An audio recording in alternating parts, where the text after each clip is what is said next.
Welcome to our மகா பெரிவா களஞ்சியம் channel. இன்னைக்கு நம்ம மகா பெரிவா மகிமையில் இன்றைக்கு பூஜைக்கு தபோவனம் பெரியவாளை கூப்பிட்டிருந்தேன். அவர்கள்தான் இப்போது வந்து சென்றார்கள் என்று பெரியவா கூறியதை தெரிந்து கொள்ளலாம். திருக்கோவிலூர் ஞானானந்தகிரி சுவாமிகள்னு பெரிய மகான் இருந்தார். அவர் வாழ்ந்த இடத்தை தபோவனம் அப்படின்னு சொல்லுவா.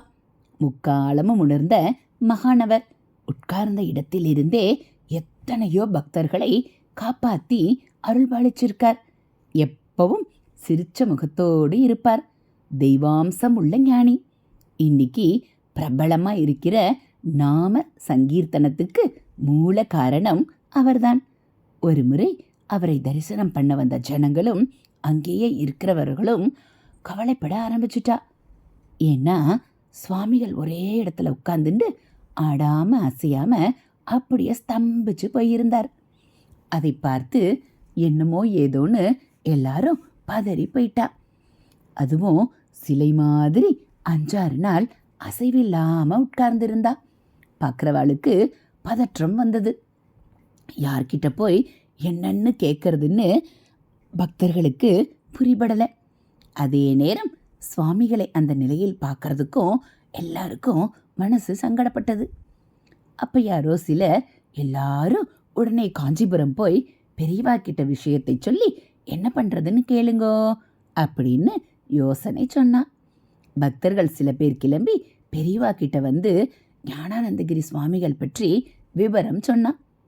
எல்லாத்தையும் கேட்டுண்ட பெரியவா, யாரும் கவலைப்படாதீங்கோ, அவருக்கு ஒன்றும் ஆகலை, அவர் சமாதி நிலையில் இருக்கார், சாம்பிராணி புகை போடுங்கோ, அது ஒரு வித ஆராதனை, சமாதி நிலையிலிருந்து எழுந்துடுவார் அப்படின்னு சொன்னார். பக்தர்களுக்கு எல்லையில்லாத சந்தோஷம். சுவாமிக்கு ஒன்றும் ஆகலேங்கிற மகிழ்ச்சியோட திருக்கோவிலூருக்கு ஓடினா. பெரியவா சொன்னபடி சாம்பிராணி புகை காட்டி ஆராதனை பண்ணினா. அதன் பிறகு ஞானானந்தகிரி சுவாமிகள் சமாதி நிலையிலிருந்து மீண்டு வந்தார். இந்த மாதிரி மகான்கள் இடையே எந்த வித்தியாசமும் கிடையாது. ஆனால் அவர்களை வழிபடுபவர்களின் மனப்பக்குவத்தில்தான் வித்தியாசம் இருக்கிறது. ஒரு குருநாதரை ஏற்றுக்கொண்டு மற்றவரை வெறுக்காமல் மகானுக்கு மகான் வித்தியாசம் என்ற நிலையை மேற்கொள்ளாமல் அனைவரும் சமம் என்று வணங்க வேண்டும். ஒரு சமயம் தபோவனத்தில் பகல் வேளையில் குருநாதர் முன்னிலையில் அமர்ந்து பாடிக்கொண்டிருந்தார்கள். திடீரென்று எழுந்த சுவாமிகள் உள்ளே சென்று பின் வெகு நேரமாகியும் வெளிவரவில்லை. 2 மணி நேரம் கழித்து அப்போதுதான் குளித்துவிட்டு வந்தது போன்ற தோற்றத்துடன் வெளியே வந்தார் குருநாதர். வந்தவுடன் சொன்னார், அங்கே இளையாத்தங்குடியில் ஆச்சாரியால் பெரிய பூஜை பண்ணுறாங்க, அதுக்கு சுவாமியை கூப்பிட்டு இருந்தாங்க, போய் வர நேரம் ஆகிவிட்டது என்று ஞானானந்த சுவாமிகள் சொன்னதும் பக்தர்களுக்கு ஆச்சரியம் தாங்கவில்லை. பலருக்கு அது சுவாமியின் ஆச்சரிய லீலை என்று தோன்றினாலும் ஒரு சிலருக்கு மட்டும் சுவாமியின் வார்த்தைகளில் சந்தேகம் வந்தது. மகா பெரியவா சொன்னார், இன்றைக்கு பூஜைக்கு தபோவனம் பெரியவாளை கூப்பிட்டிருந்தேன், அவர்கள்தான் இப்போது வந்து சென்றார்கள். காஞ்சி மகானை ஸ்ரீ ஞானானந்தகிரி சுவாமிகள் ஆடு ரூபமாக பூஜைக்கு வந்து சென்றார்கள்.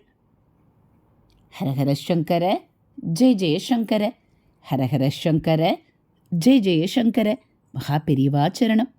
இதுபோல் மகா பெரியவா மகிமைகளை நீங்கள் தினந்தோறும் தெரிஞ்சுக்கணும் அப்படின்னா மறக்காமல் நம்ம சேனலை சப்ஸ்கிரைப் பண்ணுங்கள். கூடவே பெல் ஐக்கானை கிளிக் பண்ணி ஆள்கிற பட்டனையும் அழுத்திடுங்க.